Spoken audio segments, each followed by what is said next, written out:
Okay, so I was listening to Fred Davis this afternoon, and if you haven't heard Fred, he's worth giving a listen to. He's quite a character. But the thing about it is that although he's quite a character, he speaks the truth, and he has a following of people who have found that by working with him and listening to him, that they've been able to come out of the dream. And one of the things that Fred was saying today was that the primary illusion, what is the primary illusion that is the barrier to the experience of the truth? What is the primary illusion that is the barrier to the experience of who we are and what is real? And I try and bring this up as often as possible because it's the heart of the matter. It's really the key to this whole business of waking up and being aware, being the awareness. And that is that the primary illusion is the illusion that you are a separate person. I hope by now you know, that if this was on a quiz, you'd be able to get it right. For those of you who have been around here for a while, because that's the deal. That's what there is to see. And you know, I speak about understanding. You know, that we talk about different understandings about the truth, different understandings about who we are and how it is. And it's very important to understand that. It's very important to understand that the understandings are not going to get you there. It's very important to understand that the understandings are not going to get you there, because the understandings, what you're understanding when you understand what is being pointed to and spoken of, you're understanding concepts. You're understanding concepts. So it's not that the understanding of concepts isn't valuable, it's very valuable, right? Because it's what you as a person, when you begin this seeking, it's what you as a person, when you begin to hear the message, it's what the person uses to know, is it not? It's what the person uses to know. The person uses concepts to know. The person uses understanding to know. And so this is the first step. It's the thing that, you know, that when you hear the message, you hear it as a person that is hearing concepts, and you hear it as a person that's developing an understanding of those concepts and what those concepts are referring to and what those concepts are talking about. However, it's very important to understand that the understanding is not the experience. The understanding is different from the experience, and the experience that the understanding points to, that the understanding talks about, the concepts that that are spoken of, that talk about what there is that is real and who you are different, totally different, in the sense that who you are and what is real cannot be understood. Cannot be understood. The only thing that can be said about it is that it's a mystery. The only thing that can be said about, you know, when you do experience the truth of yourself, one of the things that becomes evident is you don't know who you are. You don't know who you are because, you know, we say, okay, your awareness or your consciousness itself, but what the hell is that? That's a concept, isn't it? You know, what is that? What is awareness? What does it mean to be aware? We don't know. Nobody knows. Nobody has an answer to that. At the same time that's the case, it's possible to experience being that awareness. It's possible to experience being that awareness. And the reason that we don't know, the reason it's a mystery, is because it's non-conceptual. It's outside of any name that you could put on it. It's infinite. It's non-conceptual. It is only experiential. If it's kind of like, you know, when we talk here about the concepts and the understandings, it's kind of like if you've never had pizza, you've never seen a pizza, you've never had a pizza, you don't know what a pizza is. And so it's like I show you a menu and I say, okay, this is what a pizza looks like, and I show you a picture of the pizza, and then I read a description of what pizza tastes like to you. And so now you have an idea about pizza. You have a concept about pizza, right? But that's not pizza at all. That's not pizza at all. There's a huge difference between that and pizza, especially a huge difference between that and pizza in terms of when you taste the pizza. And that's not even a good example, because I can show you a picture of a pizza so that when they bring the pizza, you can recognize, oh, that's the pizza, right? But I can't show you a picture of awareness, right? So that when you experience awareness, you can say, oh, that's what it is. I remember seeing a picture of that. No, it's not like that. And so this is the major illusion. This is the primary barrier to the experience of the truth.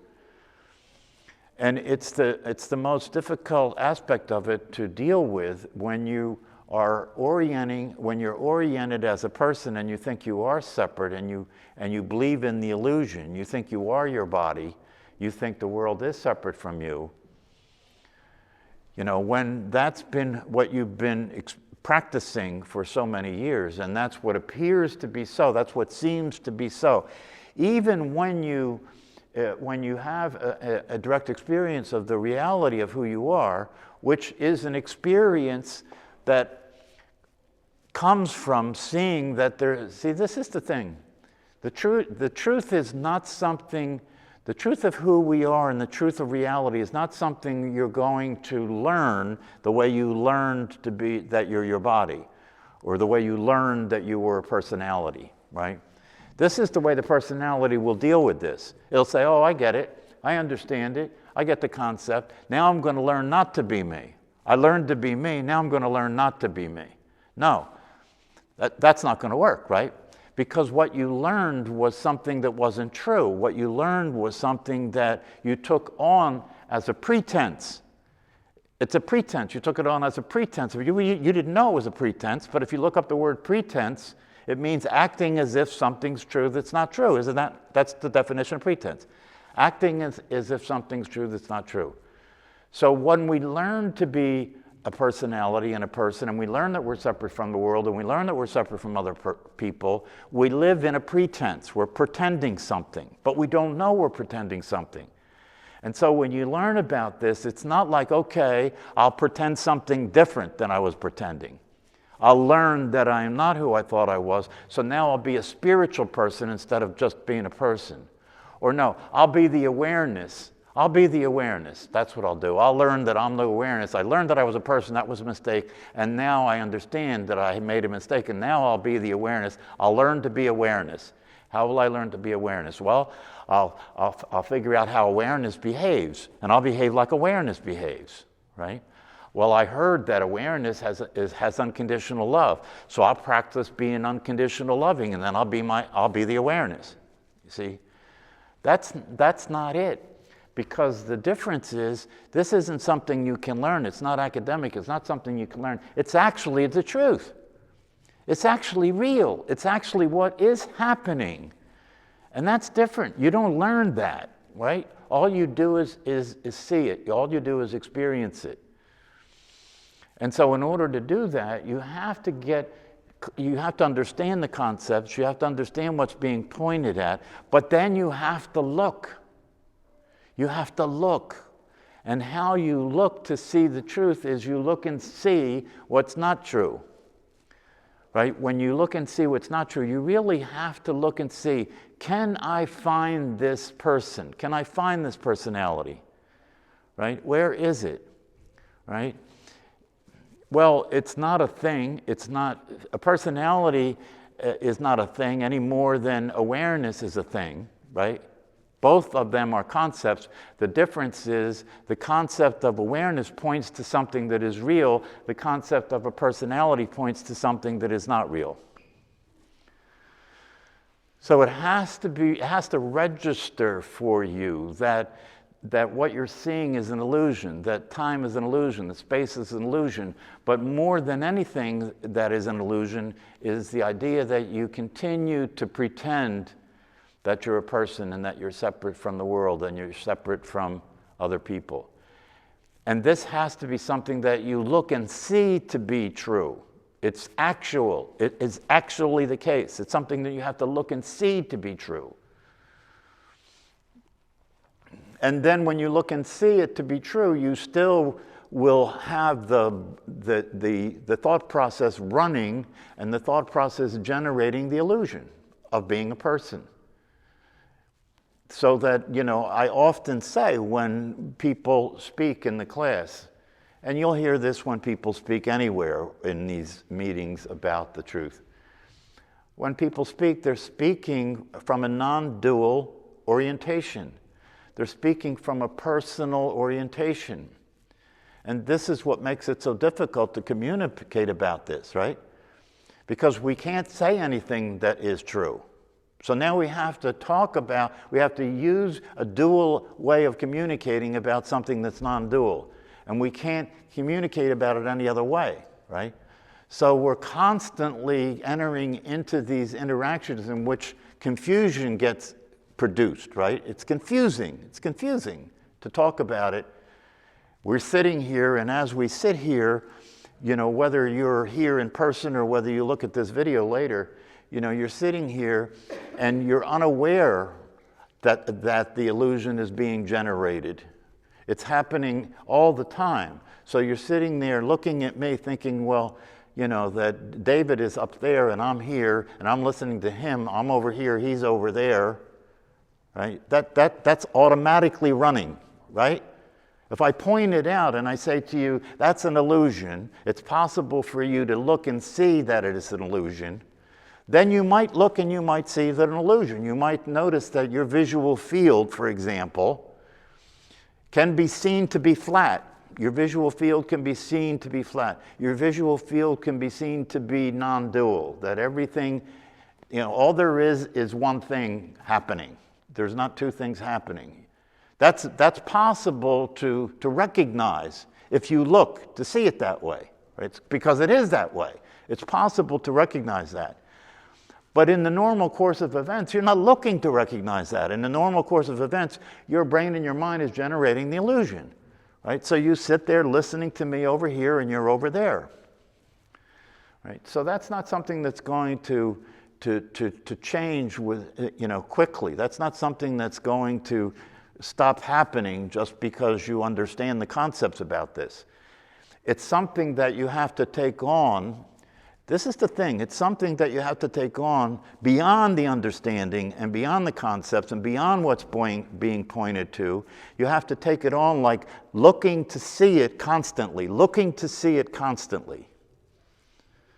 This is why in the teachings, whether it's Ramana Maharshi or Nisargadatta, in both cases where they talk about self-inquiry, they're saying that the practice of self-inquiry is moment to moment to give attention to the I thought, moment to moment to pay attention to the truth of awareness itself as the reality of who you are, moment to moment to look at that. And by doing that consistently, moment to moment, by training yourself to do it consistently, moment to moment, the time will come when the illusion is seen to be an illusion. Consistently, naturally seen to be an illusion. You're not tricked anymore. You're not fooled anymore. You see it to be an illusion. And although you see it to be an illusion, you are able to participate in it. You can be in the world and not of the world. You're able to participate in it, but never without knowing what's happening. Never without seeing the reality of what's true. And of course, this is then what gives you the peace. This is what gives you the happiness, the quality of life. Because you know it's a pretense. You know it's not real. And so you can relax. You can have a view of it that in which you can see what's actually happening. You can see it for what it is. You can see your thought process for what it is. You can see your emotional reactions for what they are. You can see human behavior for what it is. You can see the pretense happening. And you can begin to allow the truth to express itself through this personality in such a way that it expresses unconditional love, that it expresses the truth. And because that's the case, your life starts to become easy. You're now relating to the way things are.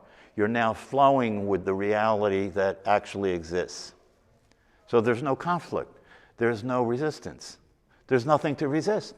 There's nothing to be in conflict with, because you see things as they are. So, again, this comes back to the idea that, having an understanding of the concepts is a good thing. Having a clear understanding, having a deep understanding, being familiar with what's being pointed to. But then you've got to look. Then you've got to look. And when you look, what you'll see is what is not true. Because the truth doesn't have a form. The truth doesn't have a particular appearance.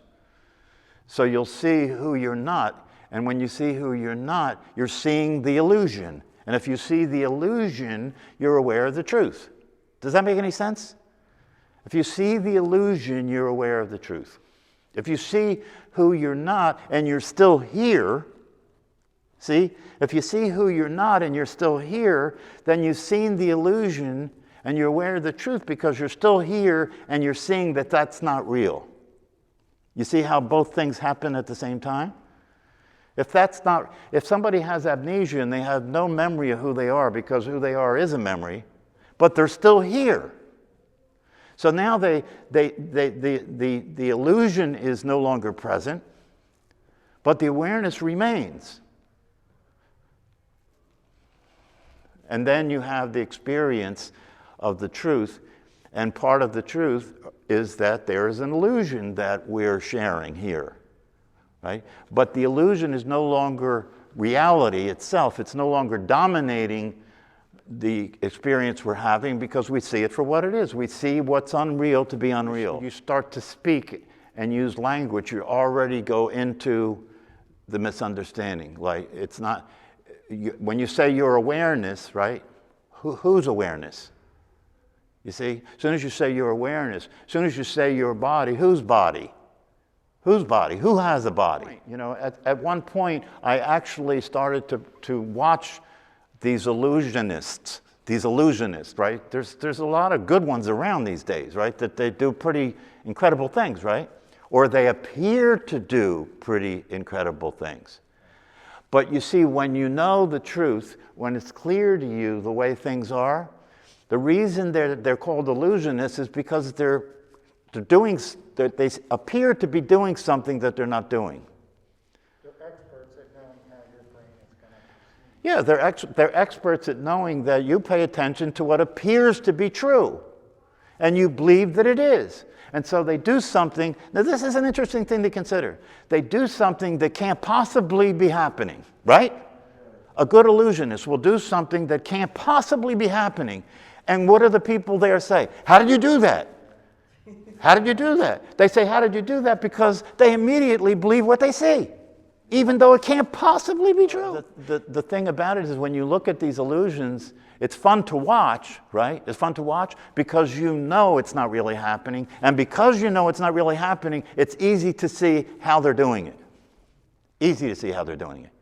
And one of the most interesting things about what they're doing that causes the illusion to be real is everybody's in on it.